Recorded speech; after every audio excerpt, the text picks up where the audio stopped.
수도권 일대 주민들을 공포에 떨게 했던 화성 동탄 살인 사건의 용의자 어제 공개 수배까지 했는데요. 어떻게 됐을까요? 양지민 변호사님. 네, 이게 사건 개요를 조금 설명을 드리면 2019년 1월 27일에 이제 경기도 화성시에서 남녀가 이제 흉기에 찔린 채로 이제 신고가 들어오게 됩니다. 네. 근데 여성은 급하게 병원으로 이송을 했지만 결국에는 이제 사망을 했고 아하. 남성은 이제 병원으로 이송을 해서 치료를 받던 중에 의식이 나중에 좀 회복이 됐습니다. 네. 그래서 병원으로 이송되기 전에 이 남성 현장에 있던 피해 남성으로부터 얘기를 들었을 때는 어떤 남성이 흉기를 휘둘러서 그러니까 도망을 했는데도 또 따라와서 흉기로 이제 공격을 했다라고 아하. 이제 진술을 한 것으로 보면 피해자 남성은 이 가해자가 누군지 아는 사이는 아니었던 것으로 보이고요. 네. 이 남성이 누군가 하고 봤더니 사망한 피해 여성의 옛 연인이었습니다. 그래서 이 40대 남성을 이제 용의자로 경찰은 이제 특정을 하고 계속해서 이제 쫓는 상황이었어요. 그래서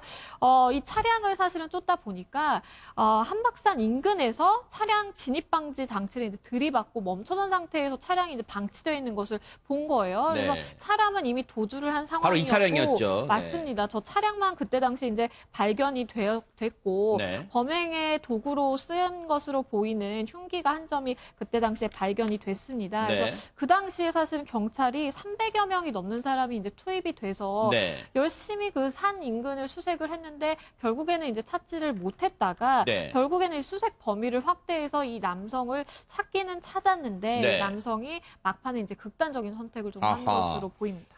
어제 오후 한 3시쯤인가요? 어제 오후 3시에 경찰이 고심 끝에요. 어제 뉴스파이터 시간에 전해드렸을 때 오후쯤에는 뭔가 공개 수사로, 공개 수배로 전환하지 않을까 조심스럽게 전망했는데 실제로 오후 3시쯤에 경찰이 공개 수사로 전환을 했고요. 수배 전단까지 배포를 했습니다. 그 이후에 검거에 나섰는데 결국은 지금 이 용의자로부터 어떠한 말도 들을 수가 없는 상황이 되고 말았는데 당시에 이수영 교수님, 네.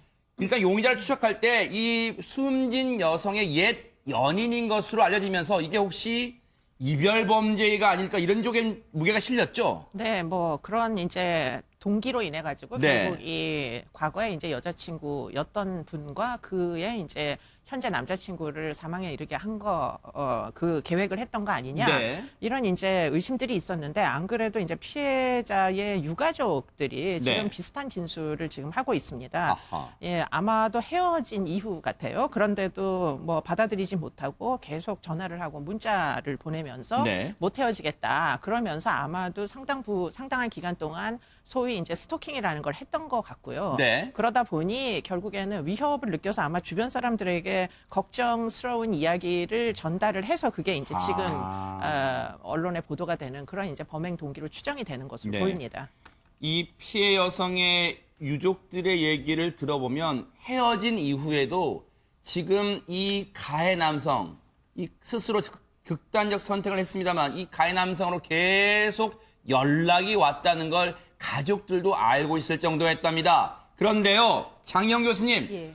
어제 경찰이 고심 끝에 공개 수사로 전환했는데 그게 효과가 있었죠? 그렇습니다. 공개 수배를 한 덕분에 사실은 범인을 바로 그러니까 물론 사망을 했습니다만 네. 잡았다고 표현하는 게 맞을 것 같아요. 어제 경찰이 용의자 공개 수배하고 현상금 500만 원을 걸었고 네. 사진이나 이런 것들을 쫙 배포를 했습니다. 아, 이게 바로 전단이군요. 네. 이 사람도 그 사실을 알았을 거예요. 그러다 아하. 보니까 지역을 많이 멀리 벗어나기 위해서 택시를 이용하려고 했는데 아하. 바로 택시기사의 눈에 딱 이 전단 수배지의 인상착의와 비슷한 사람이구나. 그래요? 이게 느껴진 겁니다. 아하. 오후 7시경에 충남 천안역 부근에서 용의자가 택시를 잡아타고 택시기사에게 대전으로 가자라고 이야기를 했는데 당시 택시기사가 딱 보니 그 사람인 거죠. 네.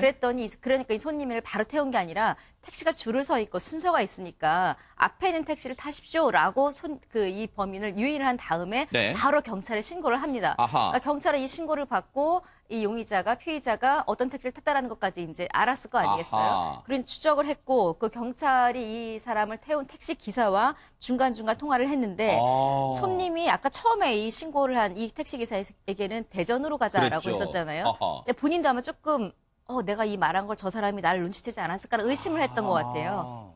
그러니까 뭔가 낌새를 낌새를 예, 알아차린가 봐요. 혹시나 네. 했나 했겠죠. 그러니까 그 다음 택시를 타서는 대전이 아니라 전북 전주시로 가자라고 이야기를 했습니다. 그러니까 네. 만약에 대전으로 갔다라고 생각을 했으면 또 뭔가 사고가 있을 뻔했는데 네. 다행히 경찰이 그 택시 기사와 통화를 하면서 네. 물론 비밀리에 했겠지만 전북 전주시로 가자라는 걸 알고 일단 추적을 한 끝에 결국은 8시 50분경에 부여에서 경찰차 2대가 택시를 가로막고 네, 이 차량을 검거를 하게 됩니다. 이 예상 도주로를 추격했고 또 예상해서 지나갈 길목에 경찰이 미리 이 길을 막고 있었던 것 같아요. 그래서 보세요. 지금 저렇게 사건이 일어났던 화성 동탄에서 용인 한박산 인근으로 숨어들었죠. 연인원 360명 경찰력을 동원해서 헬기와 드론까지 동원해서 수색을 했지만 이틀에 걸쳐 수색했지만 찾지 못했고 이후에 수색 범위를 넓히면서 공개 수배로 전환했는데 신고가 들어왔고요.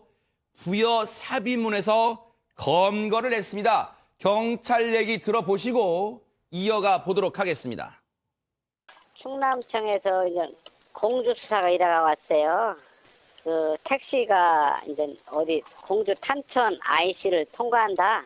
예, 그래서 이제 저희가 바로 인접서거든요. 네. 그래서 저희 관내로 들어올 수 있어서 저희가 긴급 배치를 했어요. 저희 관내 순찰차가 택시를 발견한 거예요. 발견해갖고 뒤에 이제 추적했죠. 추적해갖고 저희 관내 벗어나서 부여 석성면이라는 그 동네가 있어요. 예, 거기서 순찰차 3대가 맞고 검거를 한 겁니다. 검거를 해가지고 택시 안에서 자해를 해가지고 저희가 바로 저희 관내 병원으로 후송해갖고 응급실에서 심폐소생술 하다가 사망을 했어요.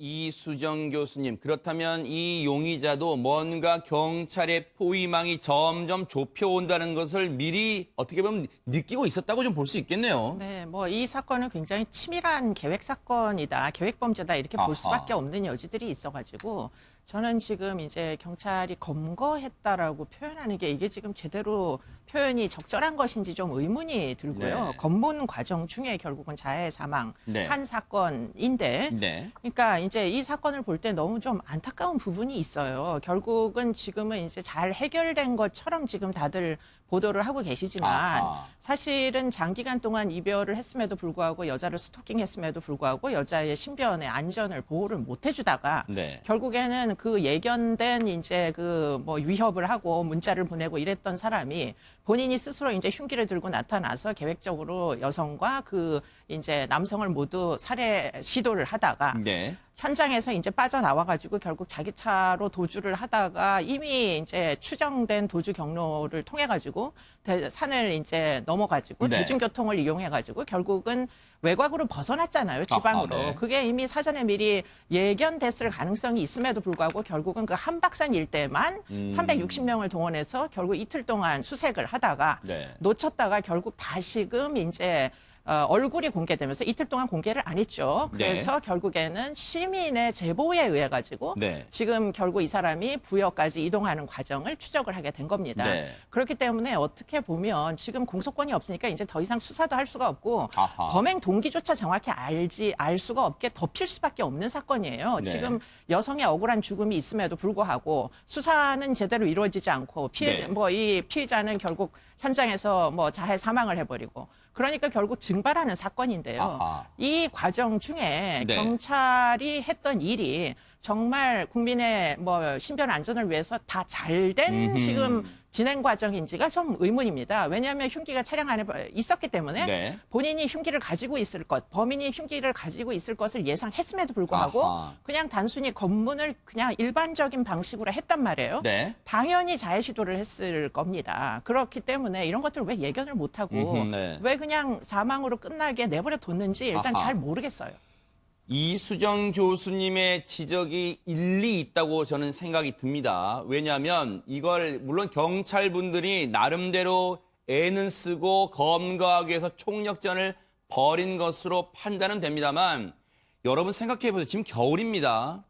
용인 한박산 인근으로 도주를 했다고 쳤을 때 경찰이 이틀 동안 360명, 경력을 360명 동원해서 헬기와 드론 띄워서 그 일대만 샅샅이 뒤졌잖아요. 산에서요. 정말로 방한 장비가 없이 산에서 야산에서 이 하루나 이틀을 꼬박 밤을 새서 지낼 수 있을까요? 애초부터 그 가정 자체가 무리였을 수 있습니다. 그렇다면 이미 한박산 일대를 벗어났을 가능성도 먼저 제기하고 일대로 수색 범위를 넓혔어야 되지 않나? 실제로 이 범인은 한박산을 벗어나서 충남 부여 사비문에서 검거가 된 거예요. 도주하다가요. 이런 점이 아마 안타깝다는 말씀을 지금 해주시는 것 같아요. 그러다 보니까 최명기 원장님, 앞서도 말씀드렸지만 이 이별 범죄로 지금 이별 범죄가 추정이 돼요. 왜냐하면 죽은 자는 말이 없기 때문에 이 용의자로부터 범행 동기를 지금 캘 수가 없어요. 그러다 보니까 너무너무 아쉬운 점도 남습니다, 지금. 보통 이렇게 이별 범죄를 저지르는 이런 그 가해자들을 보다가 보면은 그거밖에 생각을 하지 못해요. 보통 이별을 하고 나서 우리는 시간이 지나면은 다른 일을 하게 되고 그렇게 되는데 이 사람들은 절대로 그러지 못하고 머리에서 그거밖에 떠오르지 않고요. 그러면서 그거를 어떻게든지 원상복구를 시켜야 된다는 생각으로 집착을 하는데 집착을 하는 과정 중에서 본인의 요구가 안 받아들여지면 그때부터는 분노와 이제 복수심이 생겨요. 아하. 그러면서 이 여성이 이러는 거에 대해서 나의 이런 행동 때문이라는 생각은 전혀 못 하고요. 틀림없이 다른 남자가 있을 거야라고 추적하게 돼요. 네. 그리고 본인의 생각이 맞았다는 거를 갖다 확인하는 순간 그동안 나를 속였잖니? 라고 하면서 범죄를 일으키는 경우가 있고요. 아하. 또 다른 유형은 뭔가 하면은 사실은 어떤 경우를 상당히 많은 경우를 보다가 보면 이런 범죄가 일어나면은 진짜 뭐 오랜 기간 사귀었고 진짜 오랜 기간 사랑했나 보다 생각하잖아요. 그게 아니라 오히려 상당수가 그냥 두세 번밖에 안 만난 경우가 있어요. 여성분의 입장에서는 전혀 의미 있는 관계도 아니었던 거예요. 본인만 그렇게 착각하는 거죠. 그러니까 두 번째 유형은 이제 애정망상이 있는 거예요. 그러니까 본인이 거기서 못 벗어나는 거예요. 아하. 저 여자는 틀림없이 나를 좋아하는 건데 옆에 남자가 방해하고 있을 거야. 저 여성은 틀림없이 나를 좋아하는 건데 가족이 방해하고 있을 거야. 그러니까 내가 한 번만 보고 직접 만나서 얘기하면은 사랑이 이루어질 거야라고 하면서 집착하다가 범죄로 이루어지는 경우도 의외로 많아요. 그런데요, 정말로 경찰은 아마 그런 생각하실 거예요. 이건 검거를 하면 본전이고 검거 못하면 정말 비판받잖아요. 그런데 이번에는 이수정 교수님 지적처럼 이게 검거라고 표현하는 게 적절할지도 모르겠습니다만 당시에 이 용의자가 곽 씨가요. 이 용의자가 흉기를 소지하고 있었던 것을 경찰은 알고 있었을 거예요. 그리고 이 택시 기사님은요. 자신의 신변이 불안하고 위협을 받을 상황인 걸 알면서도 경찰과 통화를 통해서 어디로 가고 있다고 통화를 했어요. 얼마나 불안 정말 사시나무 떨듯이 떨었을까요? 당시에 순찰차 세대로 앞뒤를 막았을 때요. 기사님은 재빠르게 택시에서 내렸대요. 그나마 그래서 혹시라도 발생할 수 있었던 인질극, 택시 기사님을 상대로 한 인질극까지도 벌어질 수 있는 상황이었지만 다행히 택시 기사님의 발빠른 대응으로 그런 상황은 면할 수가 있었고 용의자 곽상민의 자해로 일단은 이 도주극은 막을 내렸습니다. 범행 동기는 영원히 오리무중으로 남게 됐다는 점에서 유족들이 정말 이 억울함을 어디에다가 하소연해야 될지 그것도 정말로 답답하기만 합니다.